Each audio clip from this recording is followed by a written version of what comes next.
Guys అందరికీ నమస్కారం. ఈరోజు ఈ వీడియోలో మనం ఇడ్లీ కొట్టు అంటే ఇడ్లీ కడాయి తమిళ్లో, ఇడ్లీ కొట్టు తెలుగులో అనమాట. దాని యొక్క రివ్యూ అనేది తెలుసుకుందాం. ప్రోస్ ఏంటి, కాన్స్ ఏంటో తెలుసుకుందాం. ఇంకా మన ఛానల్ ఎవరైతే సబ్స్క్రైబ్ చేసుకోలేదో ప్లీజ్ సబ్స్క్రైబ్. వీడియోలోకి వెళ్ళిపోతే కనుక ఇడ్లీ కొట్టు యాక్టెడ్ బై ధనుష్ గారు, డైరెక్టెడ్ బై ధనుష్ గారు కూడా. ఆఫ్టర్ సక్సెస్ ఆఫ్ జాబిలమ్మ రీసెంట్గా వచ్చిన ధనుష్ గారి మూవీ అండ్ రాయన్ చాలా పెద్ద హిట్ అయింది. సో ఈ సినిమా గురించి మాట్లాడుకుంటే కనుక స్టోరీ ఏంటంటే, ప్లాట్ ఏంటంటే, ధనుష్ గారు వాళ్ళ డాడీ ఒక ఇడ్లీ కొట్టు ఉంటుంది అనమాట. అది వాళ్ళు ఉన్నప్పుడల్లా దాన్నే నడుపుతారు. ఆఫ్టర్ సమ్ టైమ్ ధనుష్ గారు విదేశాలకు వెళ్ళిపోతారు. సో విదేశాలకు వెళ్ళిపోయిన తర్వాత మళ్ళీ ఇక్కడికి ఎందుకు వచ్చారు, ఇక్కడ వచ్చి మళ్ళీ ఇది ఎందుకు కంటిన్యూ చేశారో, అక్కడ ఏం జరిగింది, ఇదంతా మీరు మూవీలో అయితే తెలుసుకుంటారు.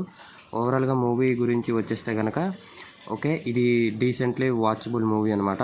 వన్ టైం వాచ్, ఫ్యామిలీతో వెళ్ళొచ్చు, చాలా బాగుంటుంది. అంటే పర్లేదు, చూడొచ్చు ఒకసారి అనమాట మూవీ గురించి. అండ్ ఇందులో ప్రోస్ ఏంటంటే ధనుష్ గారి యాక్టింగు, దాంతోపాటు అక్కడక్కడ మనకి ఎమోషన్ సీన్స్ అనేవి చాలా బాగా వర్కౌట్ అయ్యాయి. అంటే మొత్తం ఈ సినిమా మొత్తం ఎమోషన్ మీదే రైడ్ అయ్యే రోలర్ కోస్టర్ అనమాట. సో ఈ ఎమోషన్ అనేది చాలా బాగా వర్కౌట్ అవ్వాలి. అక్కడక్కడ మనకి బాగా వర్కౌట్ అయ్యింది, బాగా కనెక్ట్ అవుతాం. అక్కడక్కడ కొంచెం మనకి ఎందుకు అలా ఫీల్ వస్తుంది అనమాట, మనం కనెక్ట్ అవ్వం అనమాట అంతగా. ఓకే, నెక్స్ట్ ధనుష్ గారి యాక్టింగ్ చాలా బాగుంటుంది. మ్యూజిక్ అక్కడక్కడ చాలా బాగుంటుంది. ఫాదర్ సెంటిమెంటు ఇవన్నీ చాలా బాగా ఎగ్జిక్యూట్ చేశారనమాట. అండ్ ఇంటర్వెల్కి వచ్చేసరికి కొంచెం ఓకే పర్లేదు అనే మీరు ఫీల్తో అయితే ఇంటర్వెల్కి వస్తారు. క్లైమాక్స్ వచ్చేసరికి ఓకే సినిమా పర్లేదు, బాగుంది అనేసి. సో ఎక్కువ ఎక్స్పెక్టేషన్స్ పెట్టుకోకుండా ఈ మూవీకి వెళ్ళి చూస్తే మీకు చాలా బాగా నచ్చుతుంది. అండ్ ఎవరైతే బాగా ఎమోషన్ అంటే చాలా ఇష్టం ఉన్న వాళ్ళు ఉంటారో, ధనుష్ గారి ఫ్యాన్స్ కానీ, చాలా బాగా నచ్చుతుంది ఈ మూవీ వాళ్ళకి.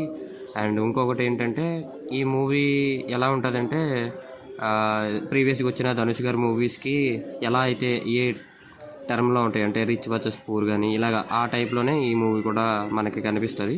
అండ్ ఈ మూవీ ఇంకా నేను వచ్చి దీనికి వచ్చే రేటింగ్ ఏంటంటే అవుట్ ఆఫ్ 5 నేను 2.25 ఇస్తాను అనమాట, మ్యాక్సిమం అంతే. Okay, it's an average okay movie అనమాట. And this is for this video. And next వీడియోలో మనం ఇంకొక మూవీ గురించి అయితే తెలుసుకుందాం. అండ్ మన ఛానల్ ఎవరైతే ఇంకా సబ్స్క్రైబ్ చేసుకోలేదో ప్లీజ్ సబ్స్క్రైబ్. మళ్ళీ కలుద్దాం. జై హింద్.